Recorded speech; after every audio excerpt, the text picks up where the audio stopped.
And welcome back everybody to AEL Uni Season 2 once again.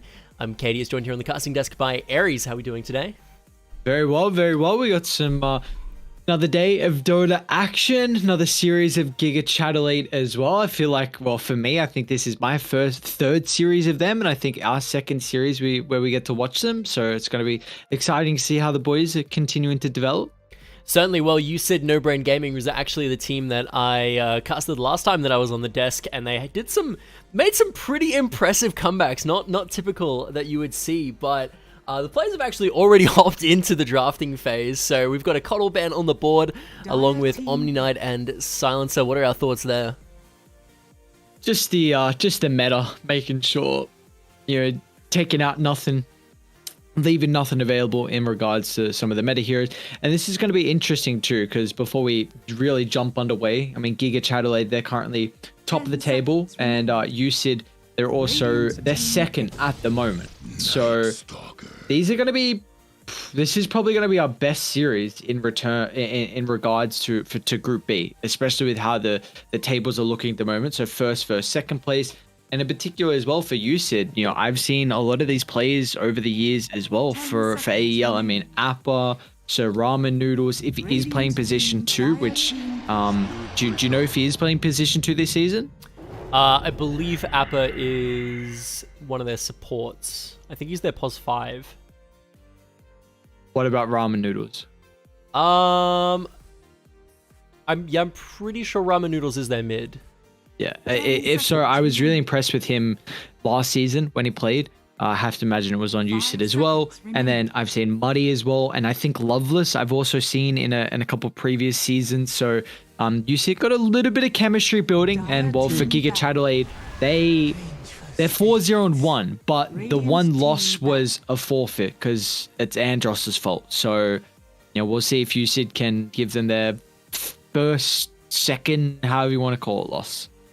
Definitely. Well, one thing to note here actually is USYD No Brain Gaming opting to pick up the Night Stalker, which was a pick that we actually saw Team Unimelb take away and play into them repeatedly, and it wasn't really a pick that No Brain Gaming seemed to have any kind of priority on, but it was dominating the early game for the side of Unimelb, and the side of USYD really had a hard time playing against it. It looks like they've tried to maybe pick it up between them and adopt it into their own team play. You said the Night Stalker, yeah? Sorry. Yeah, the Night Stalker. Yeah, so this is a hero that I've been a huge fan of lately too. I think that teams are trying to flex him as a 5. I haven't been able to personally see those games. Over in ESL, teams like Tundra are attempting it, and I think VP or LGD, anyway, it doesn't matter, but people are trying to flex the Night Stalker as a 5 overall. I think this hero feels really, really strong. There's a little bit more of an emphasis coming back into Dota about vision and what the hero can provide, and it's not just that. It's like in Dota, you really always have like a front line and a back line, and it's very clear on how you need to set up your formation in fights, and Night Stalker can just completely make a team fight so messy and so muddled. You just get in the middle, you cut away the supports from the front line, and often like the front lines are the ones that protect the supports, and the supports are also there for the counter initiation or the survivability. So Night Stalker just completely destroys your setup, and it can be very, very difficult on how you take the fight after that. Yeah, definitely the AOE silence, very good at just running in and causing a massive amount of disruption from what I've seen. Now, we have seen Brewmaster and Bloodseeker being the phase 2 bans here, coming through from USYD No Brain Gaming so far, and Invoker and Sven for the side of GIGACHADELAIDE. Obviously, Sven, very meta hero. The others, maybe I'm a little bit less familiar with on the current patch, but I do know Sven is very hot at the moment in terms of position 1s. Yeah, Sven definitely probably arguably the best one, or at least you could say pretty clearly top 3 at the moment. And for USYD, they're banned with the Brew, the Clinks, and the Bloodseeker. Understandable. But the Clinks getting banned out because that hero is bonkers. But for the Brewmaster and the Bloodseeker, I feel like these are just ways to kind of help kite the Night Stalker. They probably also saw, I watched GIGACHADELAIDE and they played a Brewmaster mid, and Reem, kind of popped off there. That was a bit of a filthy brew, but for the Bloodseeker in that regard, it's a great way to mitigate the Night Stalker and how mobile he needs to be in the fights. It does seem to be that way. Venomancer going to be the lock-in here for GIGACHADELAIDE, and I'm fairly fond of this pick here, actually, into the Night Stalker because of the changes made in 7.3. His ultimate now being a % health damage tick over time. And Night Stalker, obviously a hero who very much stacks a ton of health throughout the duration of the game. So that ult is definitely going to be doing wonders at kind of helping melt through his health bar as he is running into those fights. But Abaddon going to be the next pickup here for USYD. So... okay, so they go for a support that offers you a decent way to lane into the Venomancer. The Poison Gale is purgeable, so having someone that can reduce that effect throughout the laning stage is really nice from USYD. They might go for a pretty self-sufficient position one as well. I think as the game goes on, like, Abba's not the greatest first Veno, but at least the lane is something that you really want to kind of deal against the Venomancer, and Abaddon can kind of provide that. They're just waiting on USYD's next pick here. Now, honestly, looking at their lineup so far, we do have a Spirit Breaker, a Phoenix, a Venomancer. Do you think, based on these picks, because obviously a lot of these picks can be put into the 3/4 kind of role. Oh, you were just talking about self-sustaining position ones. There we go, Lifestealer, arguably one of the most self-sustaining position ones out there, is locked in. But yeah, what do you think between these three heroes, exactly where they're going to fall in terms of who's going pos 3, who's going pos 4? Do you think we need to wait and see the rest of their comp, which PL just locked in? I think it's probably I think it's more than likely a Phoenix 2, Phoenix 5, I don't know why I said 2. Phoenix 5 with a PL, then a Spirit Breaker Veno lane. I don't believe, because that lane can get super aggressive and get kills. Although you're against a lifesteal Abaddon, which means you can't get a lot of kills. They can flex the supports back and forth. That really comes down to, like, it'll be a little bit more set in stone once the 24th pick comes up, but I think it's going to be a Veno 3 and a PL1, and I believe they're just looking for their position to last on GIGACHADELAIDE. They need, they don't have a lot of bursts at the moment, and they really don't push out lanes well at all, so this is not the easiest pick, honestly. So what do you need? Some magic, some burst, and ways to shove lanes. So like a Void Spirit could be an option if they want. Slark and Leshrac being locked in. Again, two heroes that are very renowned this patch at the moment in the metagame. It looks like Timbersaw going to be taken away from USYD, which I think is a bit of an interesting one. I haven't seen a Timber in quite some time. But I could definitely see, the pure damage being a bit of a problem against something like the Lifestealer.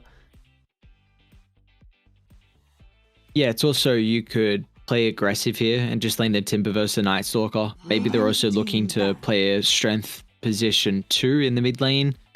I do think Timber got nerfed pretty heavily, so surprised that they're putting priority on that. But some teams are still showing some value in the Timbersaw. I'm looking for USYD. They need some way to deal with Phantom Lancer right now. They are very, very single target reliant, and if this heads to the late game, then I'm 100% favoring PL, and that's why the Leshrac's getting banned out. They might look to target a Tinker, a Zeus. There's some of the like tier 2 ways to deal with Phantom Lancer. Puck's actually getting taken care of. I guess they don't have a lot of stuns, and Puck can still kind of go for the damage build with the phase shift attack and like Witchblade Deso. I don't think it's the greatest, but they just recognize their lack of stuns was probably a big issue. So but we're about to see what the final lock-in is. Last ban for USYD there was Lena, who is definitely one of the more notable position 2s of the patch. And they do pick the Ember Spirit here. Very tempo mid laner. I like that a lot, actually. That now gives you an Infest Bomb carrier. It gives you a way to kind of cause chaos in the backline, like make it very difficult for Phoenix to use the sun ray at whatever timing he wants to. Maybe he'll force to use it at a not the best advantageous time for him. Supernova could be also a similar route as well, where he might have to use it early or later than he was hoping because the ember jumping, and you can scale very well considering there's not a lot of stuns from GIGACHADELAIDE to deal with him, and you have a pretty nice itemization to deal with the Phantom Lance. If you go the Maelstrom route, we don't really see the Battle Fury at all, but that can also still deal with PL. But I actually really like the pick here from USYD, and we'll see what the answer is going to be. So they're still looking for a position 2 on GIGACHADELAIDE. They Voke is gone. I don't know if they're going to Storm because the matchup versus Night Stalker is not the greatest, and it might be a bit greedy with Phantom Lancer. Have to wait and see. Reem, obviously a player who we've seen demonstrate a very, very deep hero pool. So never truly sure exactly what he's going to whip out of his hat. Of course, you mentioned the Brew mid that he debuted only recently and had a great performance on. So truly not sure what to expect here. But I mean, obviously one of these heroes could already be there too, for all we know.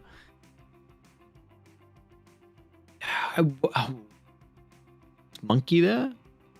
That's really greedy, and I don't think you have a way to protect the Wukongs. But I mean, we've seen people have been attempting to put the Spirit Breaker as a position too. I know LGD Xiaoba has been playing it, the director, so maybe they'll try it versus a melee matchup.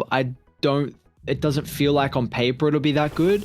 No, that is going to be the tried and true Viper from Reem, one of his more pocket picks. Yes, the cancerous Reem Viper. Okay. That's also Andros playing a Veno, so it looks like it's a 3 Spirit Breaker. Huh. How do I feel about this? The matchup Viper versus Ember is quite difficult for Ember to deal with, but I was saying that I wanted GIGACHADELAIDE to go late, and now I'm very worried because Viper falls off.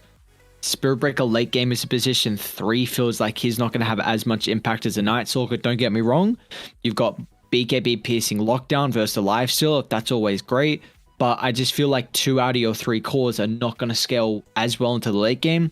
So this is where they have to kind of keep up there with the Venomancer and the Phoenix, because they do have some pretty solid late game scaling potential on their own, on those heroes.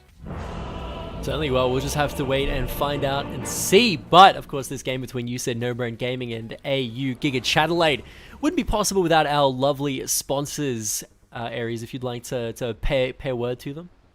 Yeah, we got the our drink sponsors, and of course the main beautiful sponsors over at Chatime, which is the fastest growing iced tea franchise in Australia, with over 120 Chatime tea breweries that have a commitment to quality ingredients and mix-ins and a flair for innovative flavor combinations.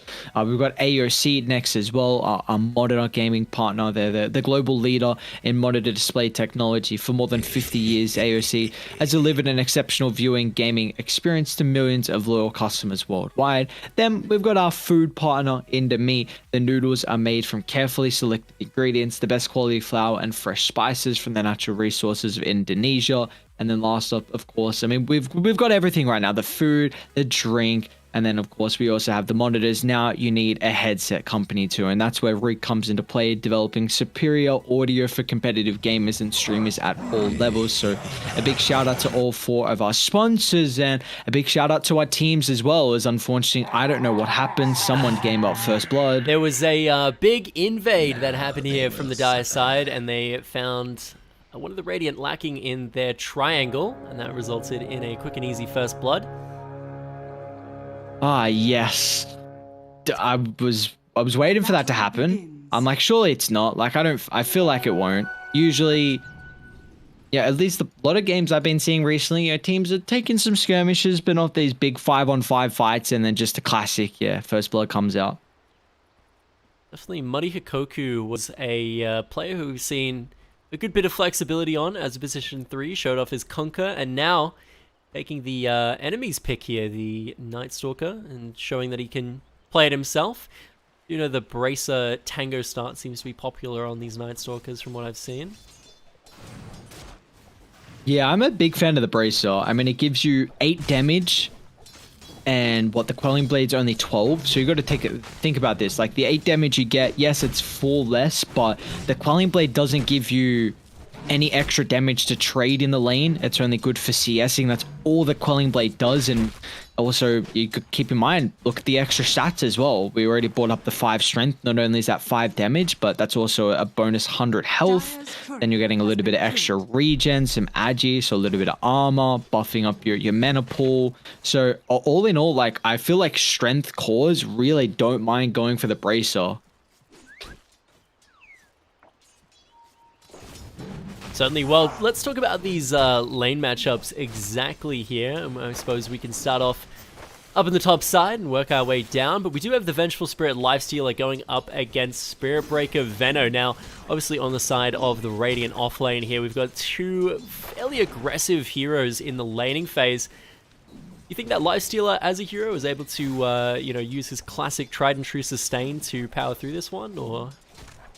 I believe so. I don't think they kill him. I mean, I say that crazier things can happen, but he's actually even already gone for a level up in Rage, so just making sure that, you know, if they get the Gale off, he can purge it. I'm surprised they haven't put the Abaddon in this lane. I actually wasn't expecting Green Flame to go down bot, because I thought they picked the Abaddon to be playing into the Venomancer matchup, so, you know, maybe this will at least give Andros a little bit better over time here with his harass, but it's probably just going to be like 2 1v1s at the moment. Looks like Clover's getting a lot of CS out of it, and so is Loveless too. Keep in mind, he also did get the First Blood, so that little extra gold. He's working on what looks like a very early phase boots here for Loveless, and then I take a look down bot with the PL Phoenix versus, like you said, Muddy's Night Stalker, and then Green Flame on the Abaddon. Night Stalker is a very, very weak hero through the first 5 minutes, and the Phantom Lancer is a mediocre laning stage hero. You definitely can be enabled from like an aggressive position 5, say like a Grimstroke or a Lich for an example, and if the enemy team's offlaners can't very trade well, but I feel like this kind of favors both sides, honestly, because like really for both the cores, their first 5 minutes isn't the greatest, so they should just get whatever they can. And, well, Andros does pick up the kill on Appa up top, so yeah, like you were bringing up before, I think Loveless will be able to sustain through the lane. The Venge, though, will have to be very cautious the positioning. Certainly does seem to be that way, but you're completely right about the Night Stalker. It does seem like the pattern of gameplay that we do see in these matches very commonly is a big case of the Night Stalker just kind of being very passive, not really doing anything, and then as soon as that clock hits 5, they are just out for blood. And I would say in most of the games I've seen, they usually end up getting it in a relatively short amount of time. Yeah, I mean, it really comes down to like how much solo experience you're getting as well. Like if the Green Flame is putting a lot more emphasis on making stacks in the jungle, then that's going to be nice, because, you know, if the higher the level the Night Stalker is by that first nighttime, then he's going to look to get super aggressive, as Reem's doing that currently in the mid lane. He actually might find the Ember, and yep, he's going to tick out. So Reem, you're speaking about his Viper, and it's paying off. Yeah, this is definitely a pick that he is very comfortable on, mostly for its simplicity. I think from what he's told me, does like the Viper for, you know, its ease of pilotability. Just very comfortable on it as a pocket pick to whip out in a lot of matchups. Did receive a fairly hefty nerf with the Nether Toxin, specifically at level 1. Massive base damage nerf made his ability to shove in and bully in the first couple of levels a little bit more restricted, but doesn't seem like that's mattered much in this matchup here, as obviously he has ended up coming out ahead, and he still has a massive last hit lead. I don't know if you've seen over the opposing Ember Spirit. Yeah, and even the net worth as well. Usually you don't take a look at the net worth too early on in a game, but that just gives you a little bit better of a picture to paint here. Is what he is 800 ahead, which is ridiculous. Like, that is such a high lead already on Reem, and I like that he's kind of playing the jungle a little bit, but I think as soon as Sir Ramen Noodles hits level 6, then... Has popped the Viper Strike already, looking to get aggressive onto Sir Ramen Noodles under the tower, but doesn't quite have lethal there. Yeah, I want the Viper to just play the lane as much as possible. Like, he's got a catapult wave here, shove the lane into the tower, do a little bit of your chip damage with this, because the Ember is not going to be able to defend the tower at all, and it doesn't look like right now Dire in a position where they can even bring supports to help out. Well, that is going to be Urn of Shadows completed for Andros here up on the Venomancer, which is an interesting first buy.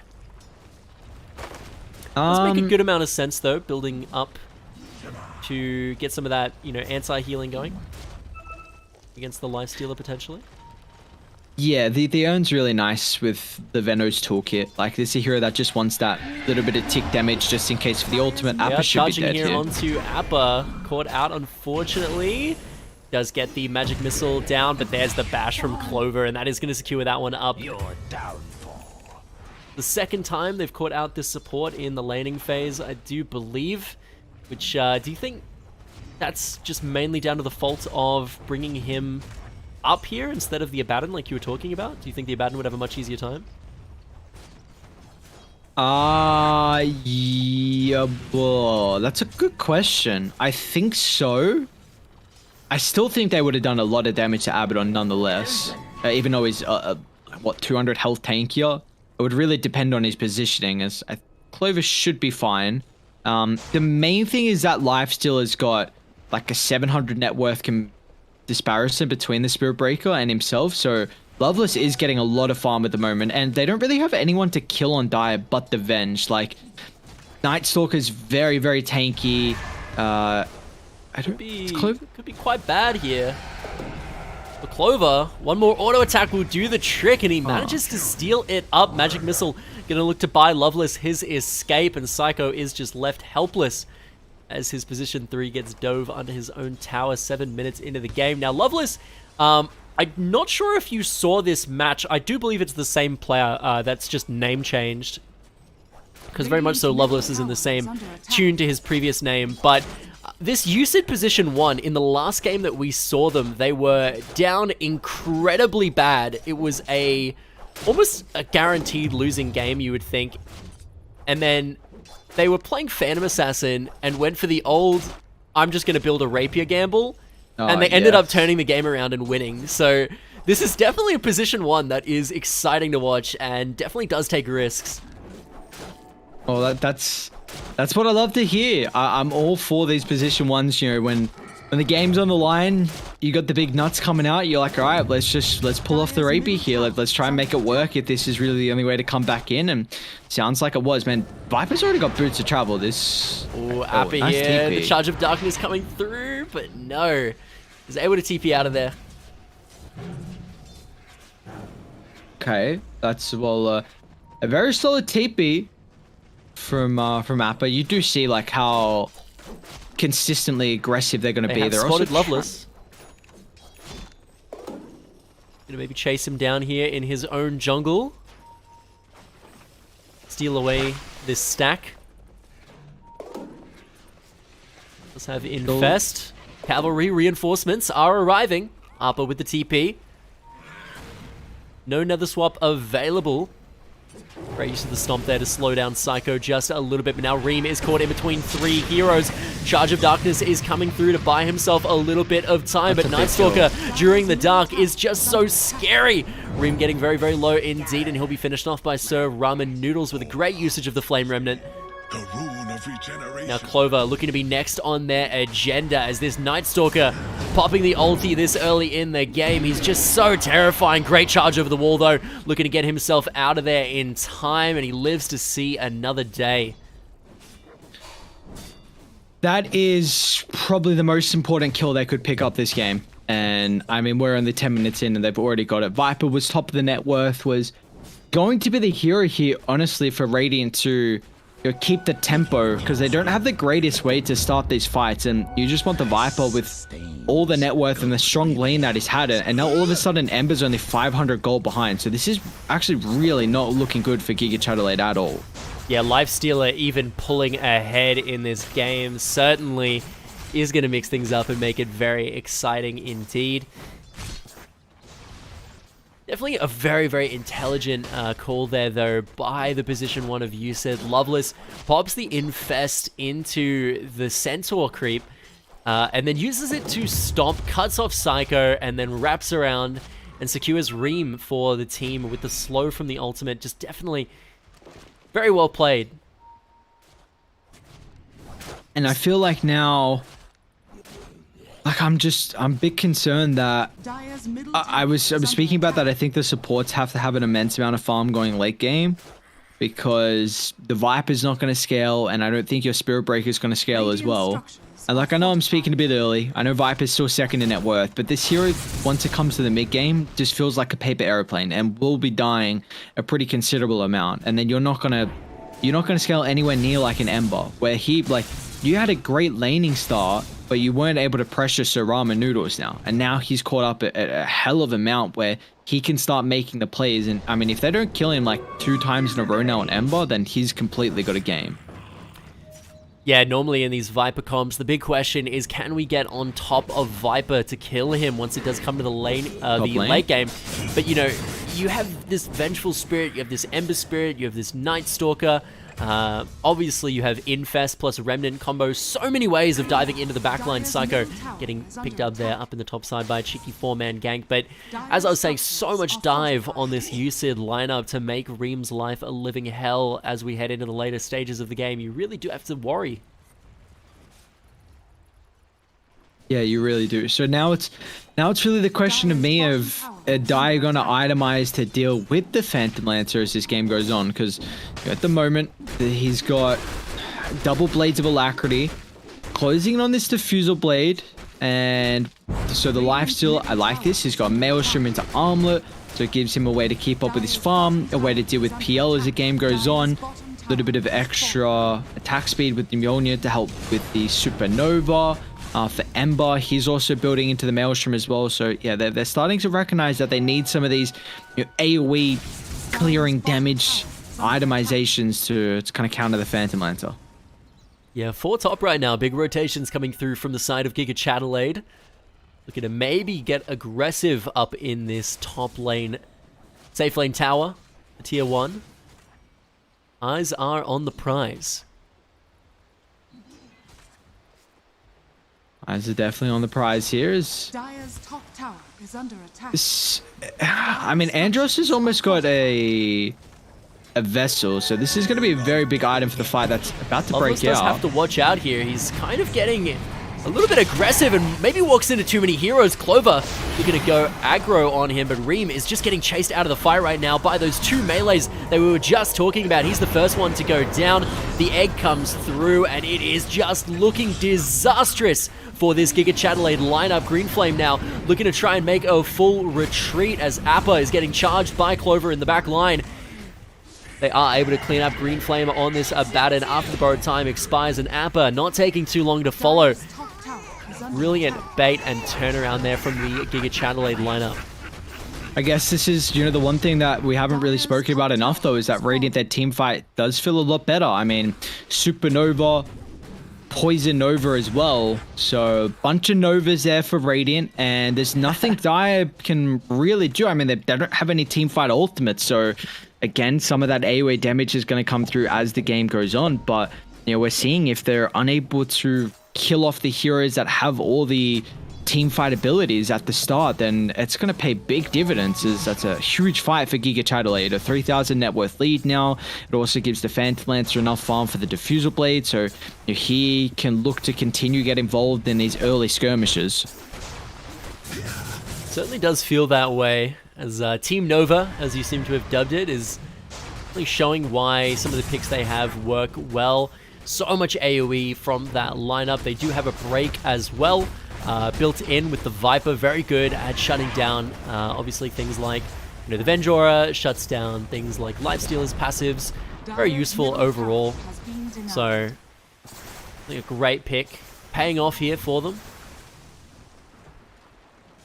So this is where my question comes into play on how much Andros is actually going to bring to a team, because I would say he's probably the most, like, there's a lot of very, very good players through this season of AEL, like a lot of, you know, previous talent from different oceanic tournaments. So I do think Andros, though, with his experience in regards to position 4 and support, he's played on a lot of high level Australian teams. Let's hold that thought. They are smoked up. They might find Clover. Oh, never mind. Okay, as soon as I say that, they back off. So I'll continue on.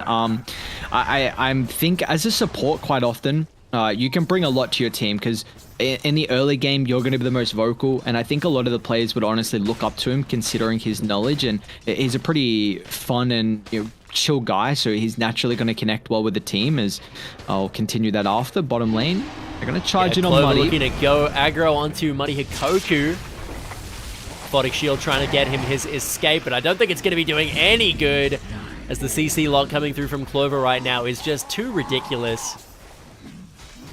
Yeah, it's quite the target to bring down. I mean, slowing the Night Stalker, he's very, very poor. And in fact, he's the 7th hero on the net worth, and Andros is even higher. They're really looking to scale this Venomancer, and I was highlighting that I think the supports on Radiant need to get a lot of farm so they can head to this late game and have some team fight. And well, Veno definitely showing that prowess at the moment. And this is an ambitious tier 2 tower bottom to take. We don't really see that this early on in the stage. So I think we'll have some break in the action. So Did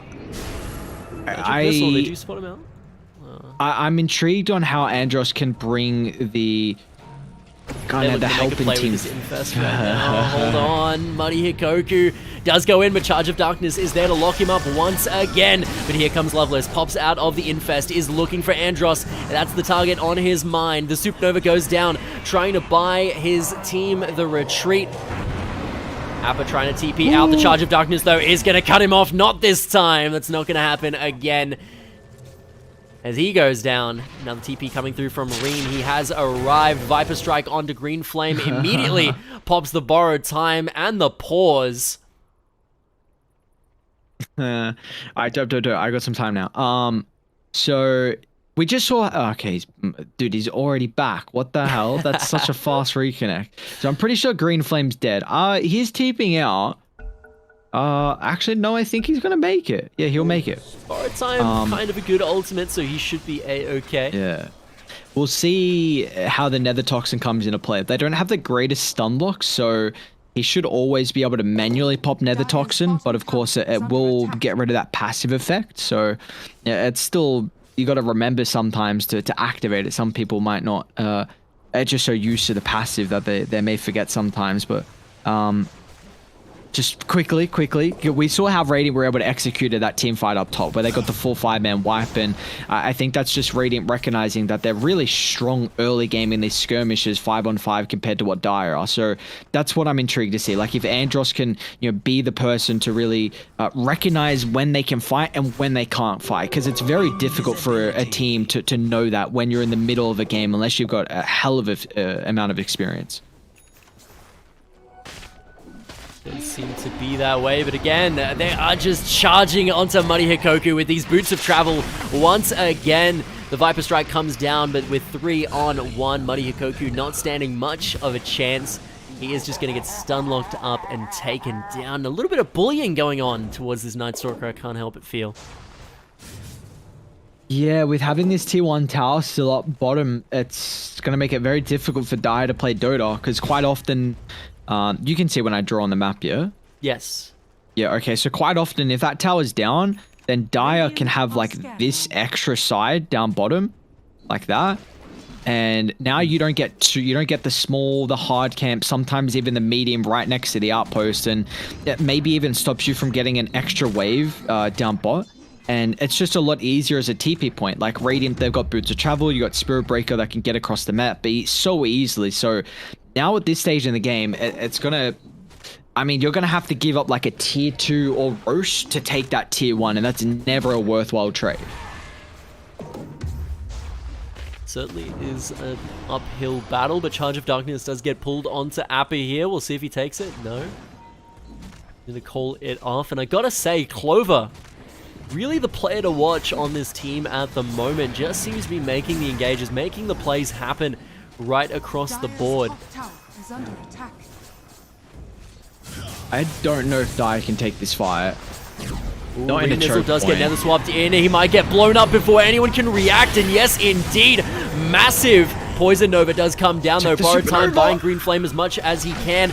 Appa dropping very low. Might die off to the Poison Nova in due time, but they do find themselves this Spirit Breaker. And now Andros, 4-staff over the wall, but he is the only one left. And so Ramen Noodle's looking to chase him down and finish things off. A couple of autos do connect. Can he get off? No, he cannot. He is going to get taken down by Sir Ramen Noodles. Might die to the Bale, though. Deny him. Okay, I got big issues with that fight, PL. He has to be there. Like, you have to be there for that fight. Literally, that's a full 5-man wipe if PL is there. Someone has to communicate to him. You had a tier 1 mid, you have a tier 1 bot, you even got the outpost as well. I know it's a fine line to understand when you can fight and when you can't, but you've got Diffusal Yasha. Like, this is a hero that can join fights early. That was 100% a full 5-man wipe, and they probably don't lose 4. Typical pub PL mentality. I need mentor, bro. Reem's dead as well up top. Nice setup from Appa. The swap into the silence, and Andros even giving the tip over. Oh, they're all going to tip Reem here. Yeah, it does seem to be one of their more popular combos here with the Night Stalker and the Venge. You just simply pop, the Crippling Fear into the Nether Swap and swap him into the Fear, Magic Missile him up, and there's just no counterplay to that situation. And, obviously when you are the Viper, you're pretty much dead 9 times out of 10 because of how squishy he is. Yep. So he's doing okay in farm. I really don't think this hero scales as well into late game as what he used to, because they got rid of the attack range talent. They might run into Clover. It's alright. A very fast cow. He's a very fast space cow. Imagine being a space cow. I wondered what that entitles to being just a normal cow. Ooh. Magic Missile onto Psycho, looking to get the swap. Loveless is there, he does 4-staff away though. And now Appa going to be the target of another charge. No, not quite. Keeps teasing us, this Clover. Keeps popping the charge onto Appa and then changing his mind. Yeah, the classic. So, the Dire, Night Stalker's completely fallen off a cliff. He's going, Solar Crest next. Okay.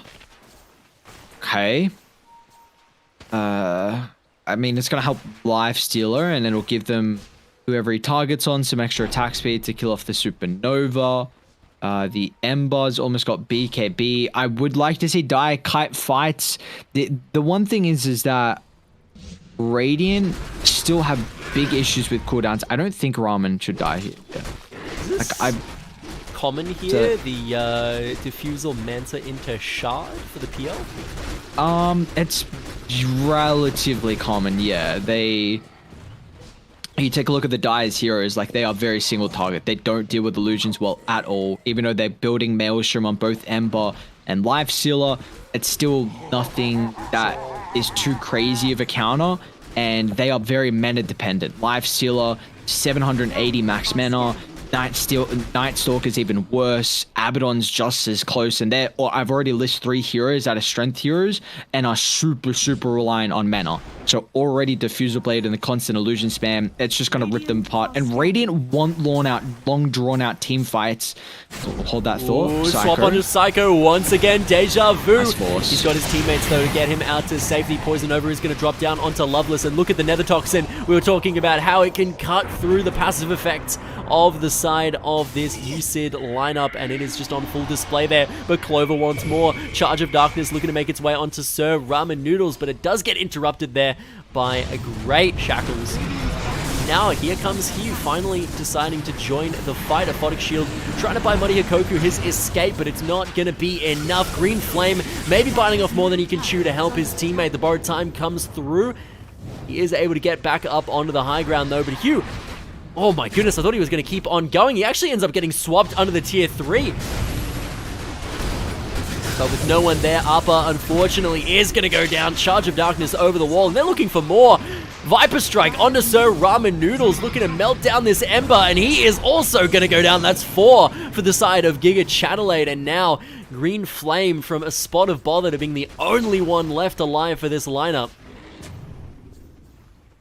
Oh boy, we got some big PL issues right now. My lord, what a fight. I mean, that was all started off by the double 4-staff, one from Andros, the second from the Phoenix to further his positioning, and all they did was tug the lifesteal, and then you saw Dire couldn't do anything. Like, you just have to completely run away, and whenever these fights continue to drag out, the mana's burning, you've got the damage over time stacking up from the Venomancer, it's just no bueno at all. And this is all off the back of Radiant having no stuns as well. Like, they do have a pretty big issue with lacking stuns, but looks like Radiant are just so content in a full 5-on-5 fight to just chase them down with ease. Yeah, and what is the lack of stuns when you seem to have this this Spirit Breaker? Seemingly a one-man frontline army, absolutely causing a whole plethora of issues for this USYD lineup, constantly charging down poor Appa in the backline as well, making sure this Venge is not able to have an inch of ground to get into position for a good swap. Definitely very problematic, but this is the second time that they've gotten the swap into Magic Missile combo onto Psycho, and the second time that he's actually gotten out without them killing the Phoenix. So do you think they maybe need to rethink that strategy, look for a different target, or do you think that's just poor execution?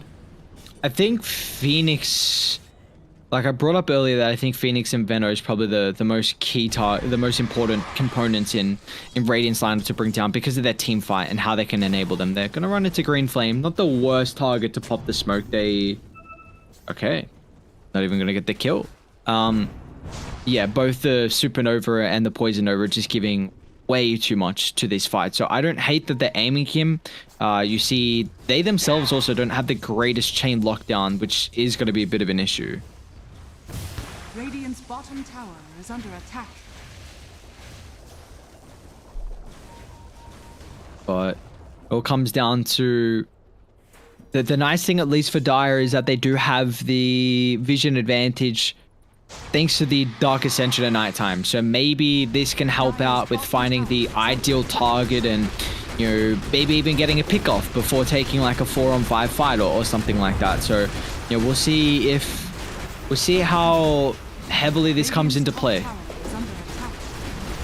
Yeah, what can I say about PL taking towers at this stage of the game when he has enough illusions? Just absolutely melts them down.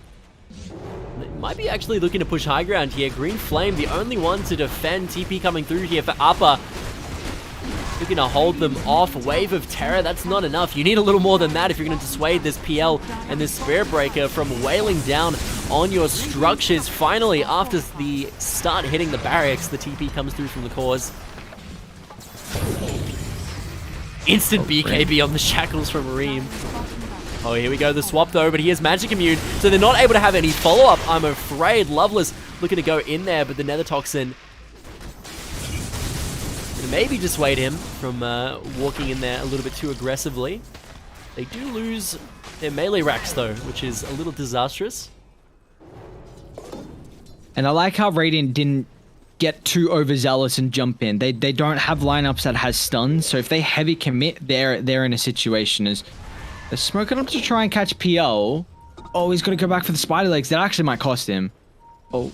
Oh my god. Over the wall, but here we go. Nightstalker does pop the ulti over the wall, looking for the silence here, and Loveless right behind him. Charge of Darkness is coming through onto Muddy Hikoku. They only have a few seconds to melt down this PL, and they manage to get it. Nether swap to get Muddy Hikoku out to safety. Clover looking to make his retreat now that his core is dead, but Sir Ramen Noodles, a great cutoff here onto Andros. Does pop the Poison Nova, looking to turn things around. Another charge onto Muddy Hikoku. Andros somehow still living in the back line of this. BKB expiring on Sir Ramen Noodles. He has to be careful, but Muddy Hikoku looking to go back in for round 3 potentially, maybe even round 4. Psycho barely living from these slider fists. Sir Ramen Noodles popping out so much damage, but they are just going to take their kill on this position 1 and head on out of here. Or are they? Clover looking to go back in once again with a charge, popping the ulti, and here's Reem to finish this off with a well-placed Viper Strike. Clover biting off a little more than he can chew there.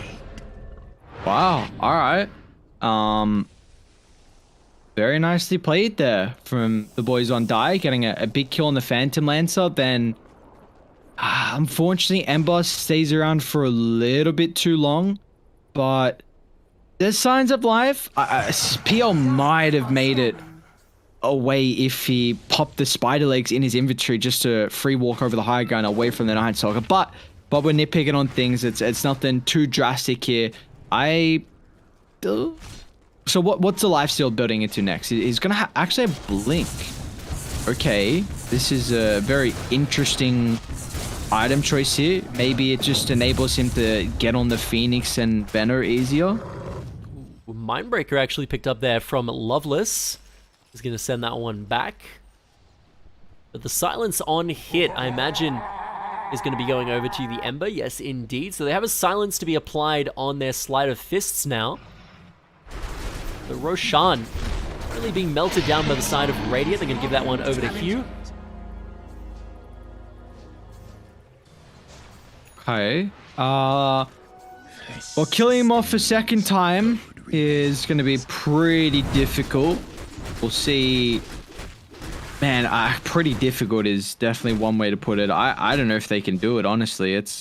That's quite the tall order to kill him off. But what are they closing in on? So Muddy disassembled the Echo for the BKB. What's the Ember? He hasn't got anything queued up next. He might think about a Shivas if they feel like the PLs, they need some more AOE damage, but they got to defend their high ground. Link locked in here for lifesteal. We'll see if the risky item choice is going to pay off. This high ground siege, they really are only watching. But here we go, finally, Knight's Ascension popped by Muddy Hikoku. It's a disaster though as they walk into the Radiant Heroes. The damage, just too much. Appa getting melted down here by Hugh. Clover cutting off the escape of this Ember Spirit the best he can, but great usage of the BKB into the Remnants is going to buy Sir Ramen Noodles a bit of time. Great place, Sleight of Fist is able to grab the Aegis off of this Phantom Lancer, but Hugh back for round 2 as they wail down on this top racks yet again. Are they going to go in for round 2? Yes, indeed. Loveless using that blink to great effect. But here we go. Clover in the middle of things. Muddy Hikoku is going to get melted down. Loveless looking to be next, and they just don't have the damage to finish off this lineup. Sir Ramen Noodles, the last one left alive, barely popping the Remnant to get out to safety, but it looks like Clover is not going to let him as the charge coming through, and the damage from Hugh just too much. GG is called, and that is going to be GIGACHADELAIDE taking out game 1 of this best of 2 series.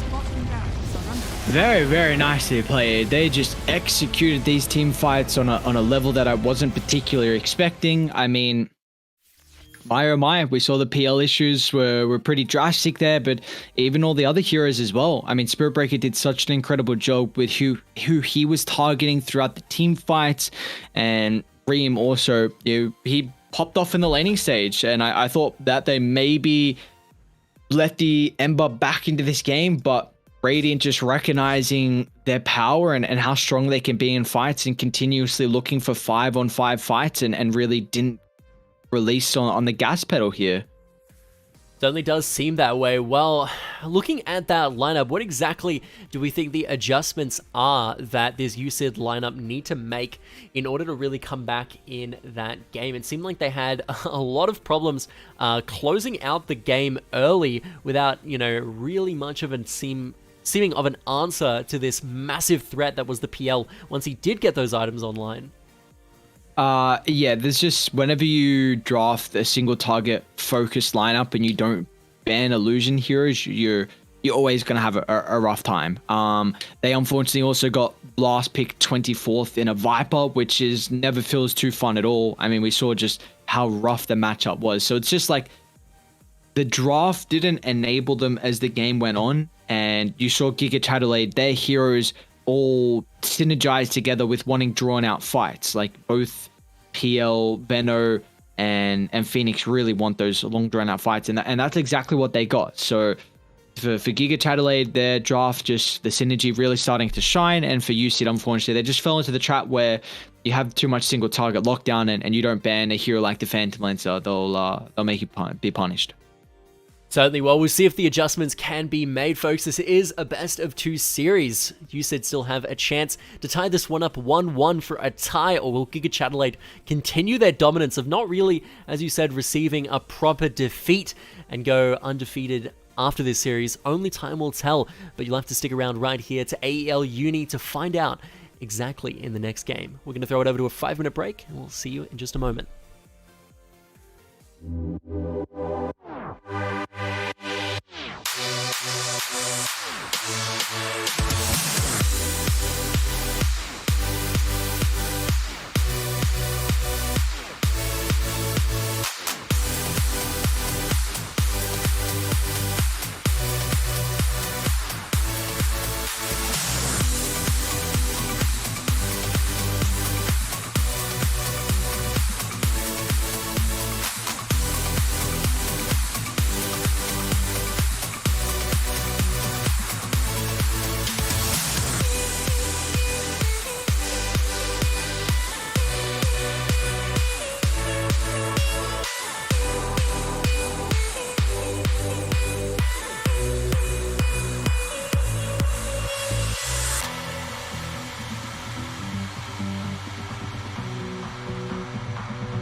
Welcome back, folks, as we head into Game 2 of the GIGACHADELAIDE versus USYD No Brain Gaming match. I'm Kadius, joined on the desk still with Ares, and what are your expectations for the second game?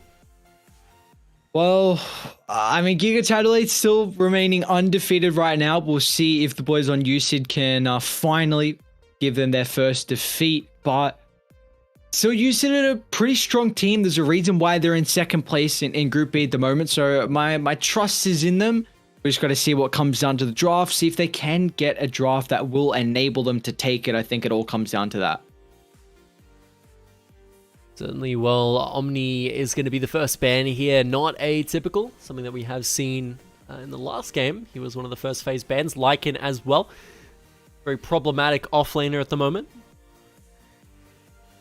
Yeah, that's understandable. I get it. You know, you don't want to verse the Lycan. No one wants the Helm of the Overlord. I think that's 2 games in a row now. GIGACHADELAIDE banned it out too. So wow, a spirit. Interesting that they banned this. I wonder what this is going to leave. Do you remember what USYD banned first phase in game 1? I don't remember. I believe Clinks I don't was know one if. of them.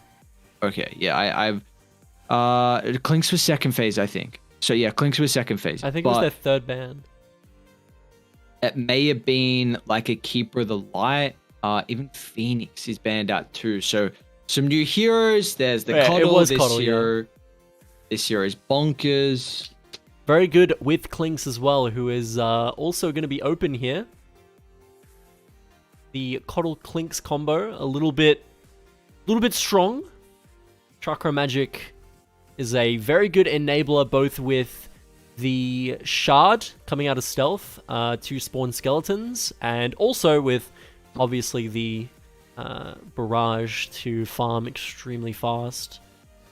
Look, I'm not a huge fan of the Venge. I didn't see the reasoning why they picked it up in game 1, and I don't particularly see the reasoning why they've gone for it in game 2, considering like Global Silence. Like Venge is a very defensive hero that provides a lot of utility for your team, and Global Silence completely nails out a swap presence in a fight.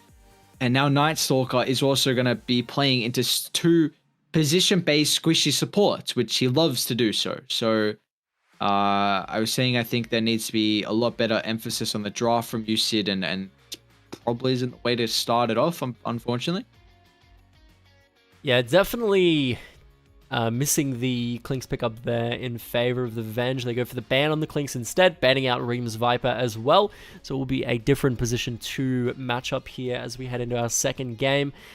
Sven Slark, I believe same bans as last phase 2. Very strong position 1s. Both of them in the top 3 of the role at the moment, I would say. And have you been seeing a lot of Slark? I haven't seen too much of him. No, yeah, Slark's definitely been a big one after his buffs and his changes. And Invoker and Nyx Assassin are the final bans for this phase. Yeah, I've been hearing about the Slark, just haven't seen too much of it myself personally. I do think he was buffed up a decent amount, and this is looking like another Andros Pudge. We got to see him our first series we casted together, right? I'm pretty sure. Yeah, no, Andros definitely did. I wouldn't say it was the craziest Pudge game that I've ever seen, but he did get very fed, tons of flesh heap stacks, and did have a great game. So keen to see Andros step it up on this pick once again, but it's a very different Pudge since that game, though. Have to keep that in mind. And here it is, Loveless on the Phantom Assassin, his tried and true. This is what he went back to in game 2 with their backs against the wall against Team Unimelb, and it was this Phantom Assassin that picked up the Rapier. I believe the exact build path was like Battle Fury into Deso BKB Rapier, and then after that finished off a I forget exactly what the final item was. But yeah, no, really, really amazing performance. Absolutely 1v5 carried the game, basically was doing 80% of the team's damage in fights. I do think that it's an okay lineup to pick PA into here as well so far. Would you agree?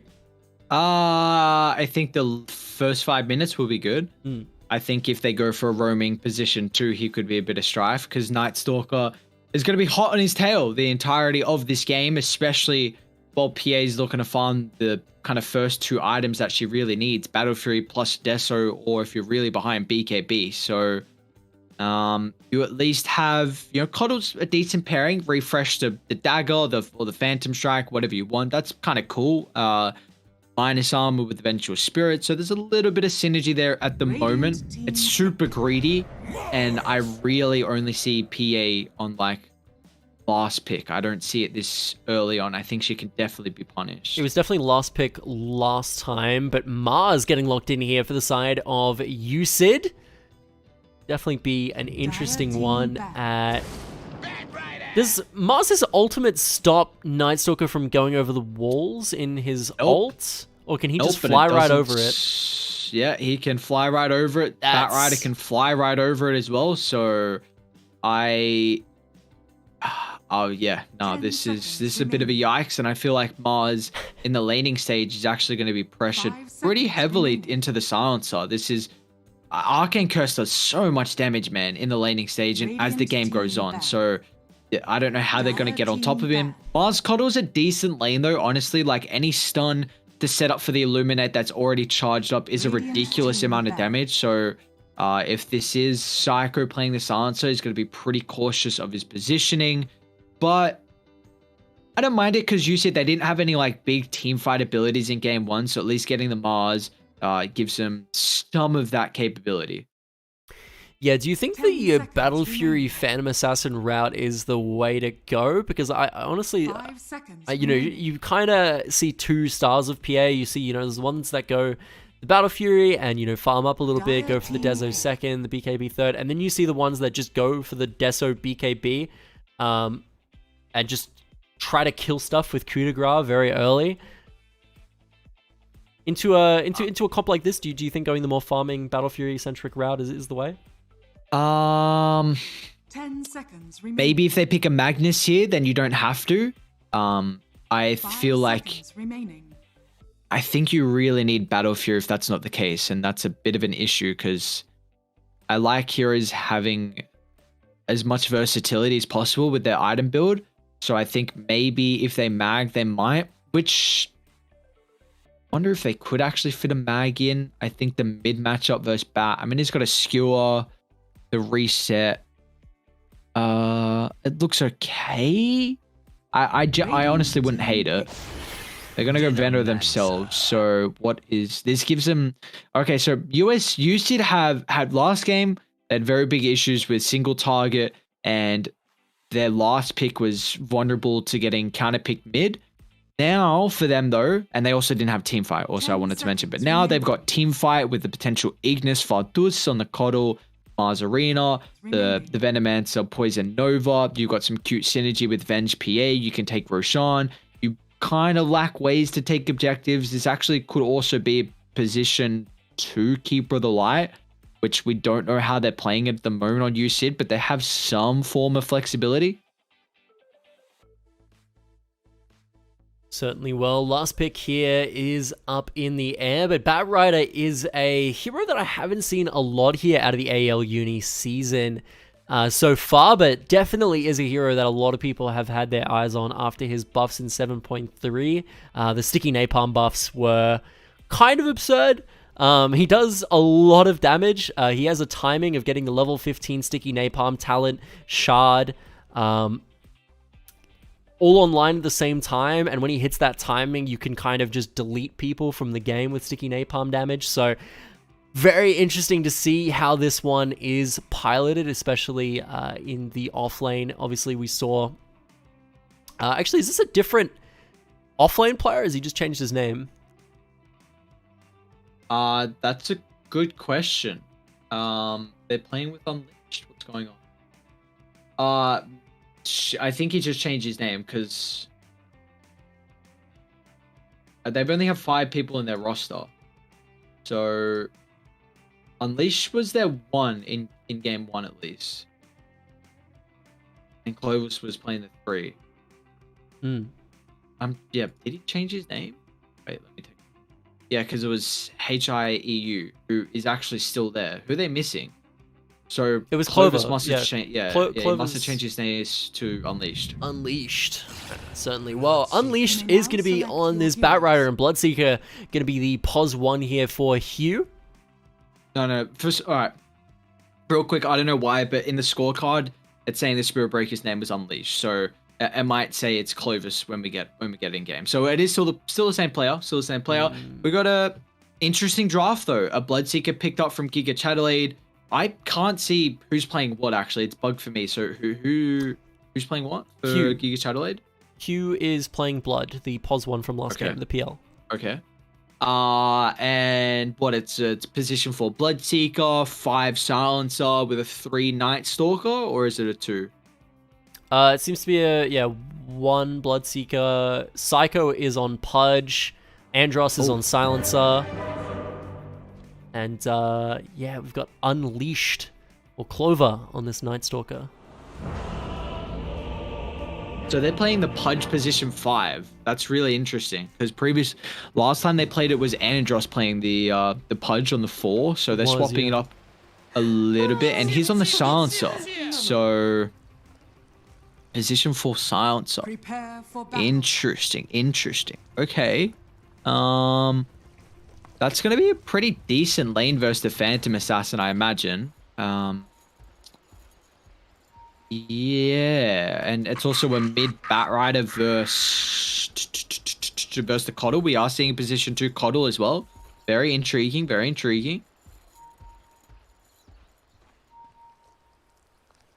Have you seen the POS 2 Coddle before?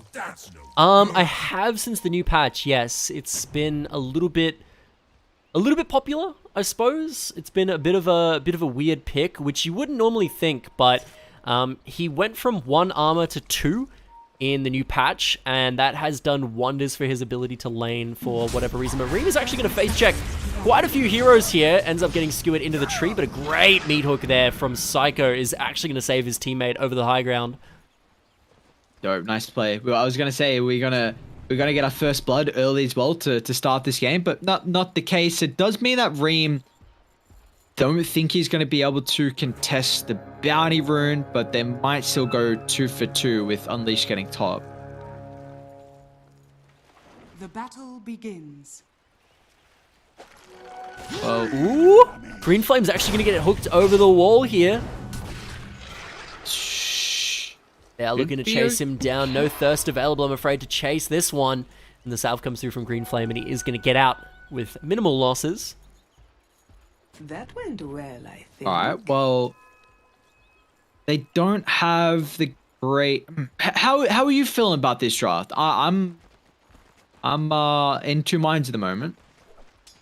I don't know. It's a little bit hard to say, right? Because last time I saw this PA, I was like, this draft is interesting. You know, it has a lot of the holes as the, previous game they played's draft. And, understandably, the game played out very differently. But the main difference there was that this time they had a PA. And this time the PA built Rapier and just didn't die. They just played like a 4 Protect 1 comp with this PA. And it worked somehow. So... I don't know. Well, it's very, very hard to exactly pin this USYD comp, or this team, should I say, on how their games are going to go just based on comp, because they can really pull some wacky stuff out as players. Yeah, I'm all down for some wacky stuff that can make Dota a little bit more exciting, and you get this, Who wins this? Cat of that, what, Psycho? Psycho definitely does win this one. Should be okay now. They need the Bloodseeker. They miss Blood Right. Does have Spear. It's going to connect onto Psycho. A couple more auto attacks. There it is. Money Hikoku picking up first blood there as Psycho getting a bit too greedy in that 1v1. Oh, very nice. First blood to pick up there for the boy on Muddy. So that's going to give him at least Soul Ring really early on. Top lane. Andros is okay. He's falling pretty low here. Loveless as well. So again, it's a off lane where like the Night Stalker is versing not the greatest carry in the first 5 minutes, so Unleashed should be able to get a decent amount out of it, and I feel like as soon as that 5 minute hits, then Loveless is not going to have a fun time. Yeah, definitely. But again, these are two mids in the mid lane that, you know, if you had have told someone about these being competitive picks before 7.3, they probably wouldn't have believed you as they both come online. But look at the sticky napalm damage. 8 stacks! And that is what I'm talking about with Batrider. That is what he does in this patch. The sticky napalm, it goes up to 8. He flies in with the Firefly, and his health bar just evaporates. Jesus, alright. Well, I've seen a little bit of Batrider in the laning stage throughout the past like week, and I've actually been really disappointed. So this is a good start for him. Andros might fall. It's an honor to be called for me. Definitely, and again, looking at those Batrider talents, level 15 is where things get so scary. That +5 sticky napalm damage, absolutely absurd. If you get it with his shard, Radiant are scanning. that allows you to stack it up extra quickly with your flame break. Just so scary, this hero, once he starts getting his, you know, starts going, starts hitting those timings. But, I mean, Coddle mid in itself, the Q did receive pretty significant buffs, and again, that armor change usually makes him quite a bit more durable, but goodness me, these side lanes just kill after kill. They're going to trade 1 for 1 in the bot side. So ramen noodles picking up a sentry ward as well. Okay, well, the lanes...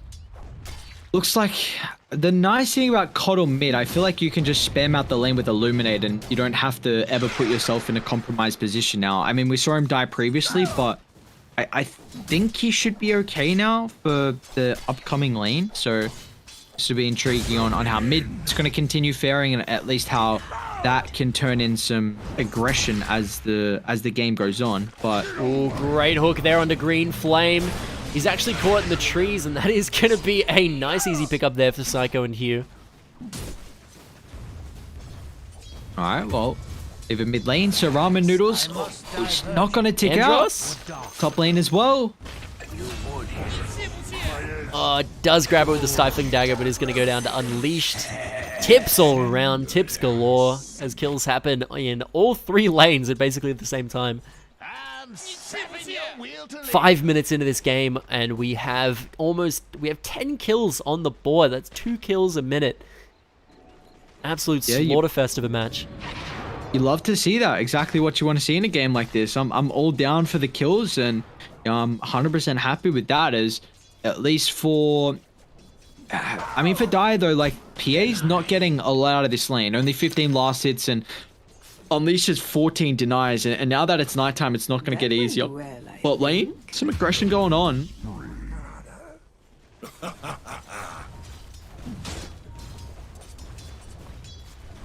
Oh, a kill on the Bloodseeker, you'll take. So continuing to still have a very good time down here is the Mars along with the Venomancer mid. Another dive, however. This time I think Reem's got the damage.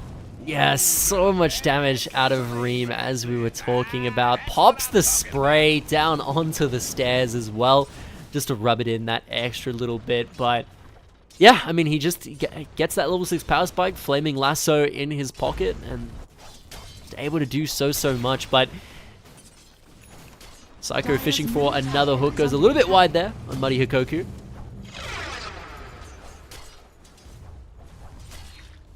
Oh, what is the Bloodseeker queued up? So he's going to go Phase, Wraith, and Maelstrom. It still feels like the Bloodseeker build.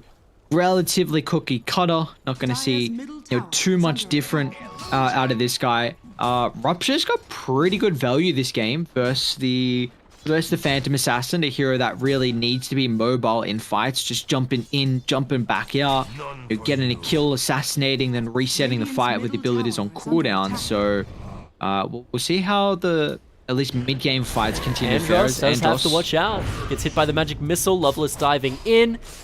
No coup de grace just yet, but they don't even need it. But here comes Unleashed. Does pop the Knight's Ascension. And is just going to finish that one off quite nicely. Not even going to try to run away. And might even go for more here. An auto attack and a Q. Doing half of Appa's health. Yeah, that's a scary prospect to go into. I mean, you see how much damage that Unleash can do with this Night Stalker. And again, I was already highlighting that I feel like the first nighttime PA is not going to have the greatest, at least the greatest game, the greatest lane. And yeah, he's actually out to the jungle, so this is no bueno.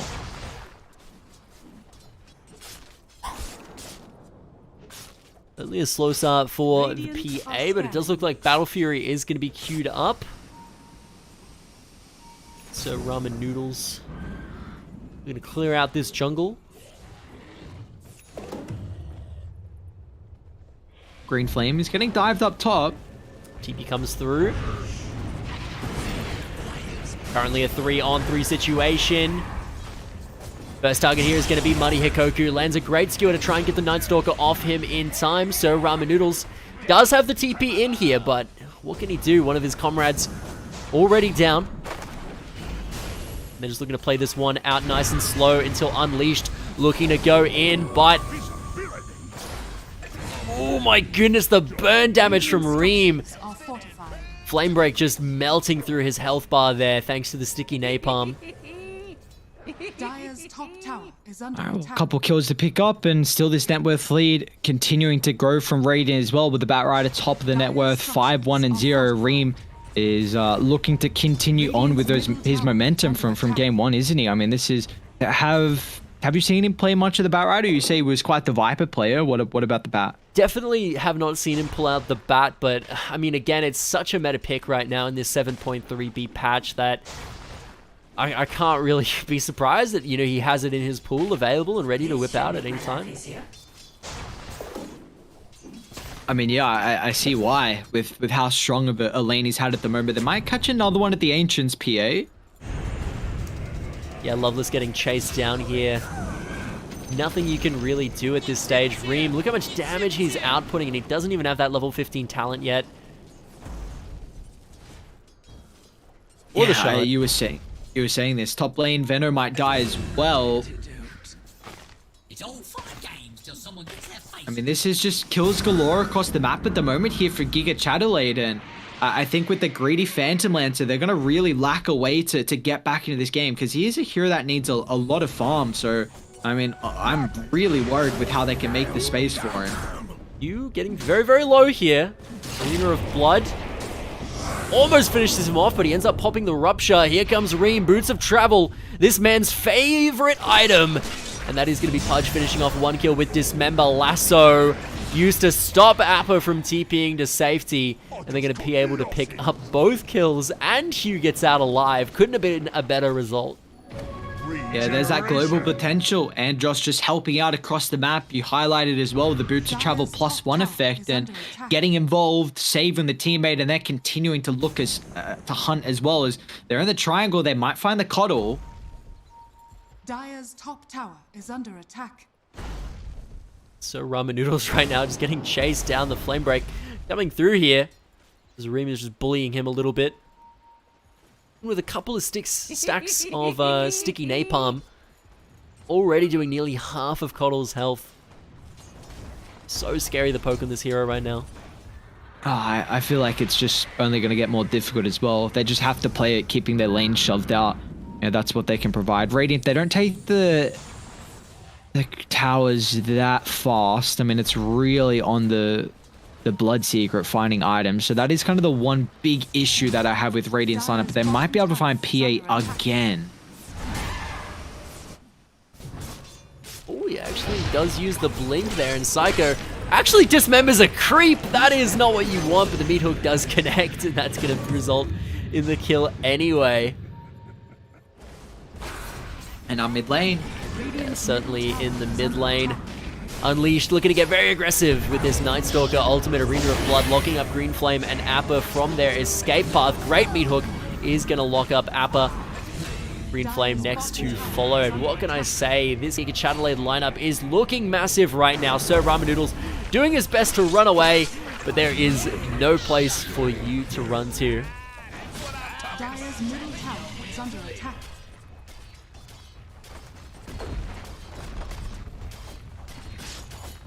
Do you think there's a way that this Dire's USYD middle tower lineup has fallen. managed to make their way back into this game?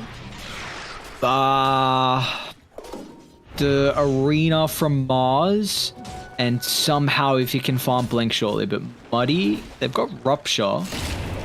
Rupture does land indeed. He's going to retreat. Not looking to get too aggressive here by the looks of things. Yeah, you just have to get pick off after pick off with Mars Arena and just try and dodge the map and get the Coddle to play the side lanes now that you lost the tier 2 tower mid. Just do the best you can to delay the game and try and make as much space for Coddle. Oh, sorry, it's for PA. Coddle's build here, looking to go for the triple null talisman into Dagon 5. And they've caught another swap onto Psycho.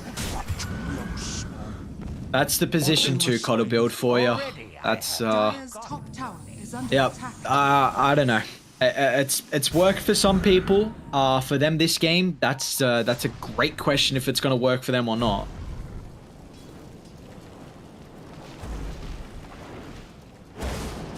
Buddy.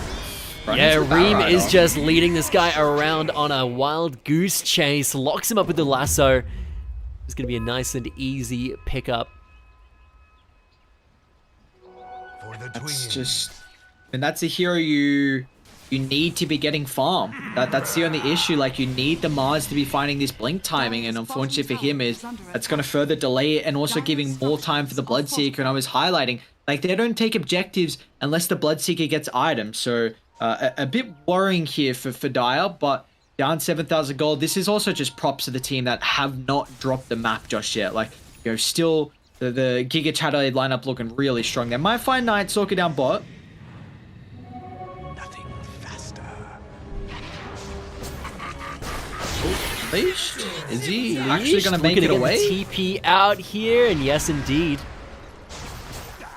The hook goes wide from Psycho. Just going to result in no kills. Wow. Okay. Damn, I really wasn't expecting him to make it out there on Unleashed, but nice played. How close is PA to Battle Fury?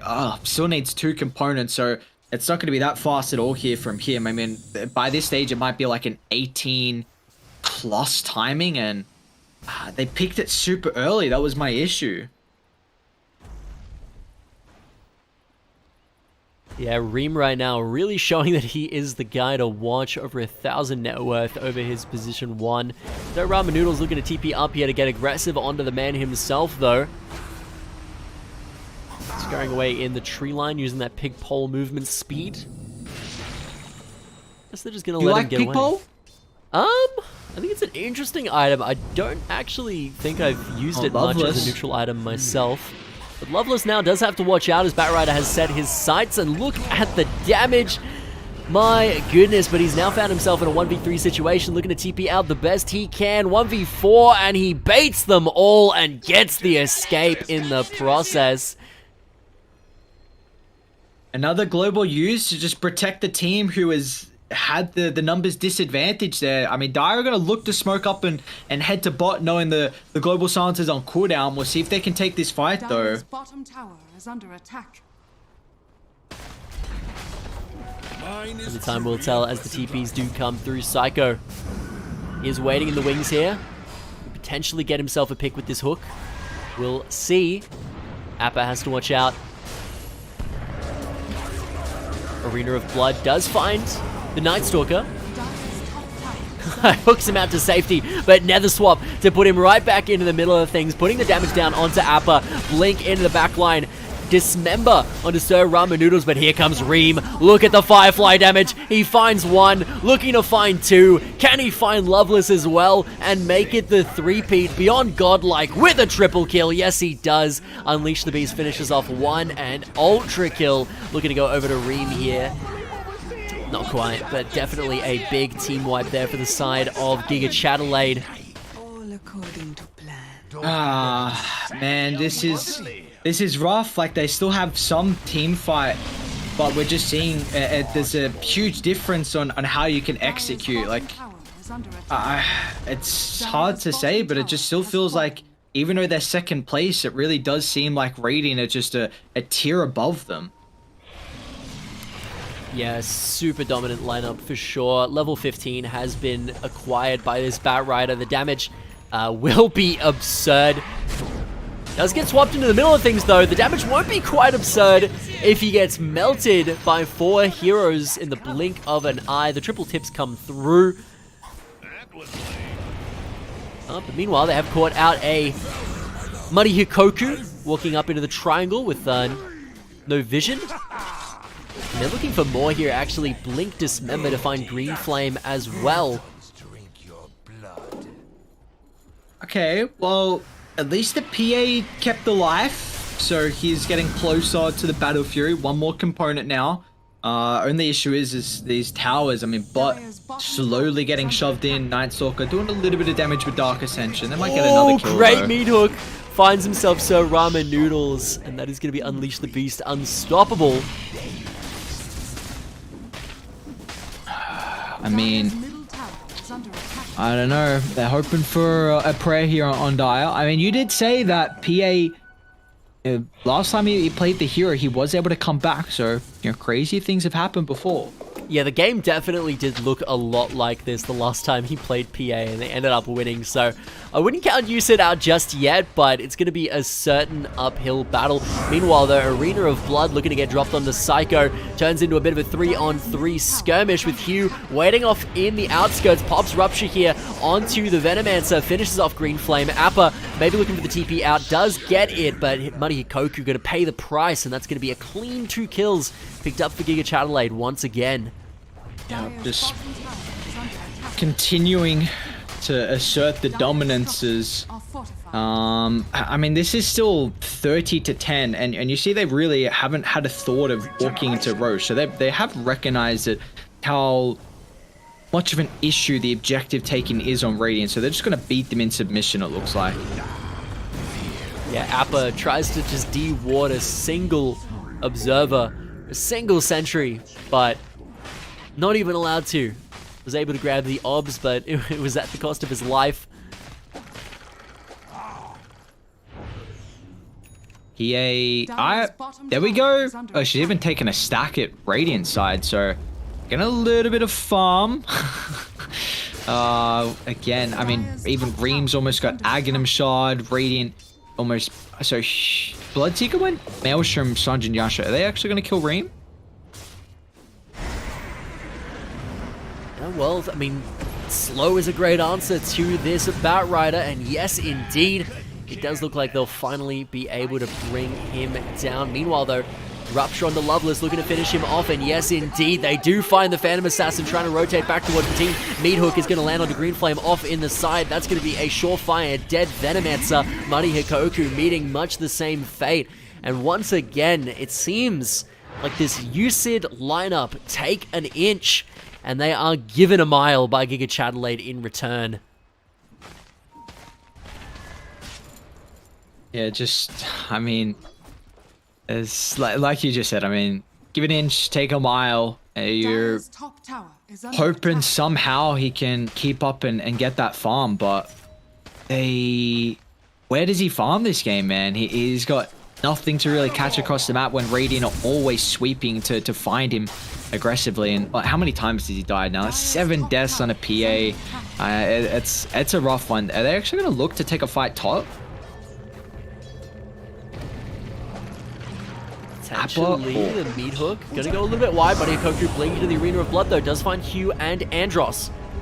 No follow-up just yet. The Global Silence stopping the rest of the team from doing anything. Nether Swap comes through onto Hugh, but a bit of miscommunication as there's no one to follow it up. They're gonna find Appa and his courier. Oh, they were hoping for the defense, unfortunately. Still, that's a... maybe they were trying to catch Radiant off guard, the fact that they weren't there. How many stacks of intel has Andros got? He's got 30 stacks, almost Aghanim's completed, so I mean that's going to be crazy now. With this fresh pickup, he'll have the AOE last word, and he's already almost level 15 too. The fact that he's so higher farm than what the Mars is. Yeah, certainly a very scary silencer at this stage of the game. Sure if they can even last until this PA gets her Deso online, but oh my goodness, that's going to be Meat Hook and the Green Flame. Another kill.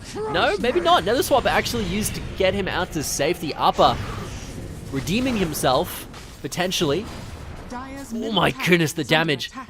There's such a squishy lineup, and that is going to be a very dead so Ramen Noodle. Psycho going fishing right now, and look at the thirst stacks. Hugh is going to go on an absolute frenzy. He chases down one. Wicked sick with a double kill. Dire's middle tower is under attack. Not going to look to grab a second. But over the wall, Reem goes. Super deep right now on this Batrider. Does get the flame lasso, and look at the damage, my goodness. Just deletes the Venom immediately on respawn.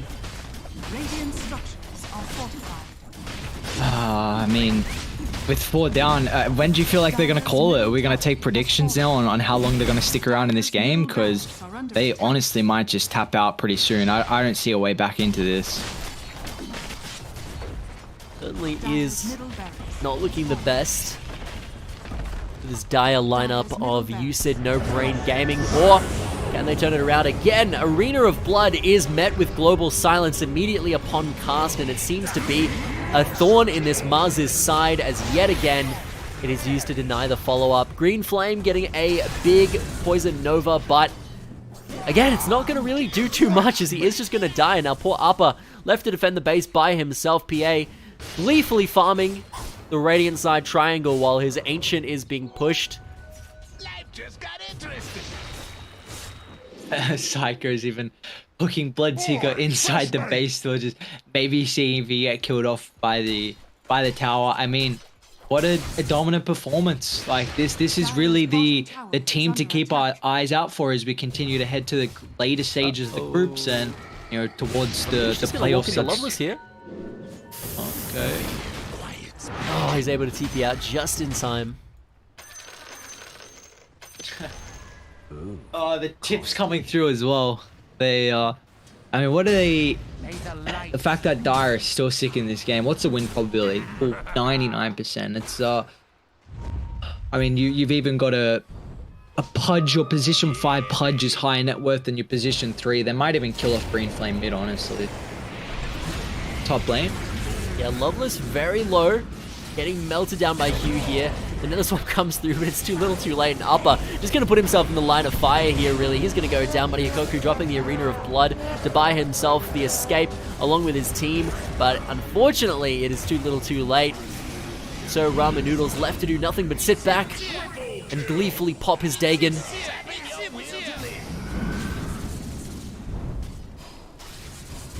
I went like.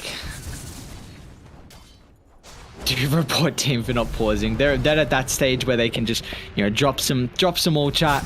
You know, they're having fun here. Radiant, Psycho, another hook as well. I mean, he's already up to 16 flesh heap stacks. This is your position 5 that's got 2600 health. They do actually finish the Pudge off there, but immediate buyback. Dire's top tower is under Like attack. this is now like arguing how much mental damage is this doing to us instead of your. Dire's middle tower is under attack. Like, I mean, one attempt. Yeah, I gotta say, I think it's something with the USYD lineup. You're talking about the Venge. They have drafted Venge in every single game that I've seen them play. And it is always Venge 5. So I guess there's something about their 5 player that just really likes Venge into every comp. Seems to just only play it, but meanwhile, Hugh very low. Meathook is going to land on a Green Flame in the backside and finish him off. Andros with a double kill right now, melting through the health bars of this USYD lineup. Crazy and Loveless Andros. going to be the next one to follow. Beyond godlike on this Bloodseeker right now. Andros with a triple kill, looking for more as well, potentially going for an ultra kill. As Loveless, doing his best to kill Andros, finally gets him with a gracious proc of the coup de grace. Bottom tower is under attack. Look at all the sentries. Oh my goodness, finds himself Appa. The magic missile coming through though before he can get the dismember off, and here comes Loveless once again. Another swap to try and keep him further away. There's a big coup de grace proc. Loveless somehow getting himself a little bit of gold in his pocket. All these sentries right here. Alright, so third item Rapier. It's cute, there it is. I mean, Radiant just gonna make sure they're all grouped up and then walk down a lane and end this game. I mean, it has to be 100% now. It's still 1% chance. What the hell? Hey, and that 1% is this rapier. That's all I can say. Yeah. But you buy Divine Rapier and all of a sudden it like swings massively. I mean, you're right. That is the 1%. That's honestly the only opportunity they have to get back into this game. That's it. So we'll see. He needs a lot of farm, man. I mean, Deso at least will make it a little bit faster. Elven Tunic's gonna help out as well. Radiant just will not give him an opportunity though. They still don't have Pudge. I just like, you need one more team fight one to end this game. Just wait till you have everyone. He's so far away as well. Loveless on the opposite side of the map to the rest of his team once again, going into this Radiant triangle that he loves so much to find some farm. And meanwhile, his team is just getting ran over. What can I say? They are just a train right now, and there is no braking on it as they clean through all 4 members of this lineup. And poor Loveless still farming the triangle. I don't know. As he's very tunneled on getting the GPM to finish this rapier. What can I say?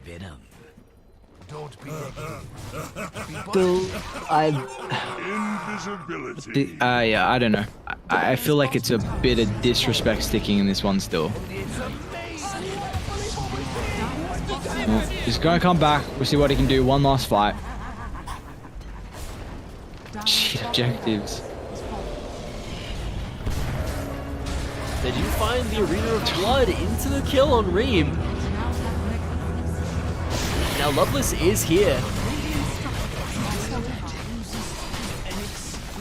Buyback from Reem though. He has returned with a vengeance. 3 members sitting in the fountain, too scared to leave. Big coup de Dude, they're grace, only crit down onto for Reem 50 as well. seconds. They're that far behind.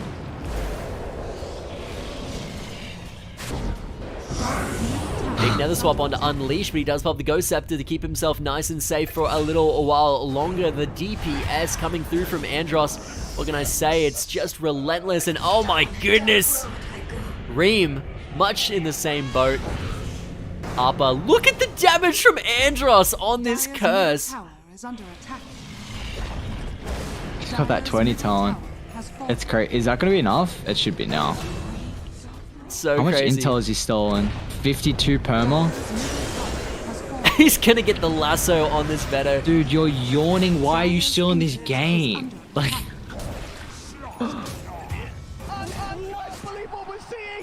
Kadius, thoughts on our PA's build? Dire's Ancient is under attack. I mean, wasn't able to grab the rapier this time, I'm afraid. it's the infinite scaling. Andros with 56. Psycho with Psycho with 22. Flesh 22. Sheep.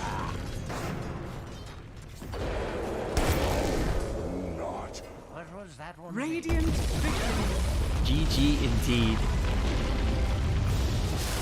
Well, GIGACHADELAIDE coming out with a clean 2-0. yeah, that's one way to put it. That was a absolute shellacking. I mean, I'm gonna call it how it is. That was an absolute shellacking. USD, USYD. I did that last season so much until someone told me. But yeah, USYD. I mean, second place. That's their first overall series loss. Previously, they were 3-1-0. So going up against the top team in Group B. Sorry, apologies. I guess it just shows that GIGACHADELAIDE are. Hughes build at the end of that game. What was the build? Double rapier. Did he actually have double rapier? Yeah, double rapier.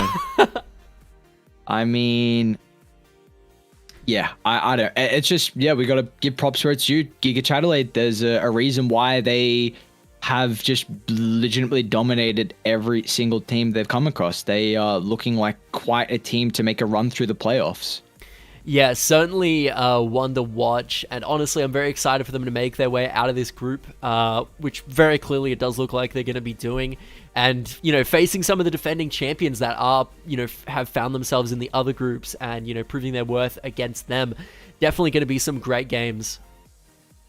Oh, yeah, without a doubt. I think, you know, we get to see the inter-regional, inter-group battle, which will be very, very exciting once we hit to that stage. Because again, like UOW, who are the reigning champions, they're on top of Group A. There's 5 Adelaide. There's a bunch of other teams as well, a bunch of other high level, high MMR players too. I mean, G-War have Elite, who's been in there for so long. They're actually down in like 5th place right now. So all in all, like, this is quite the season we have of AEL University League. And well, at least for the boys over on GIGACHADELAIDE, they look to be reigning supreme in Group B. Certainly. Well, I mean, what can I say? You'll just have to stay tuned right here to AEL Uni and obviously Australian Esports League to check out the rest of the season and find out exactly where, the rest of the group does lead into the playoffs and check out those games. But before we leave, obviously, I think it's worth doing one last little mention to our sponsors here at AEL. All right, well, Chatime, of course, the presenting partner, the fastest growing IST franchise in Australia with over 120 Chatime tea breweries. AOC, a global leader in monitor display technology for more than 50 years. AOC has delivered an exceptional viewing experience to millions of loyal customers worldwide. Indomie noodles are made from carefully selected ingredients with the best quality flour and fresh spices from the natural resources of Indonesia. And then last up, we got Rig, which develops headsets delivering superior audio for competitive gamers and streamers at all levels. Thanks again. A massive shout out to all the sponsors for making this possible and the people behind the scenes as well at AEL.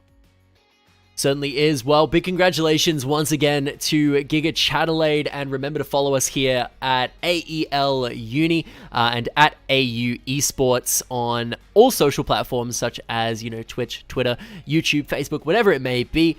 Go and give us a follow to never miss a stream, not just here at Dota, but all the other great games that we've got going on for this uni season. And make sure not to miss any more. But until next time, this has been Kadius on the desk with Ares. We'll see you in the next one.